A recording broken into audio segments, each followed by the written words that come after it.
vaccination, the road ahead. Welcome to Inventiva. I'm Oishi, Banik, back with today's news. Worldwide, there is a gap between vaccine supply and demand, and disparities between developed and developing countries. Where will new vaccines come from, and what challenges must they meet? Developed at an amazing pace, as many as 19 vaccines have already been approved for immunization in some part of the world or the other. Glaring disparities, these vaccines are the result of intense scientific collaborations among scientists in academia and industry, and early huge funding from many governments.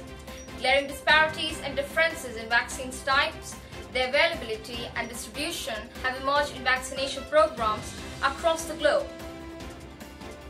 Many developed countries have vaccinated more than half the population.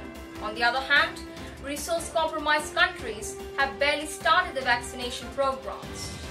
The gap between supply and demand of vaccines need to be filled quickly. Clearly, we need more vaccines, but where will they come from? Vaccines in development. In addition, more than 30 vaccines are in large efficacy trials, with a few already waiting for emergency use approval. Therefore, more than 120 vaccines, including many in the developing world, are under development.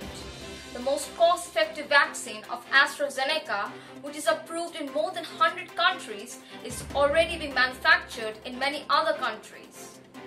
There will be additional challenges for new vaccines. Hopes and challenges. Several non-injectable COVID vaccines are under development, including in India. However, the US regulator is yet to approve its emergency use. Yet, new vaccines are being introduced at regular intervals.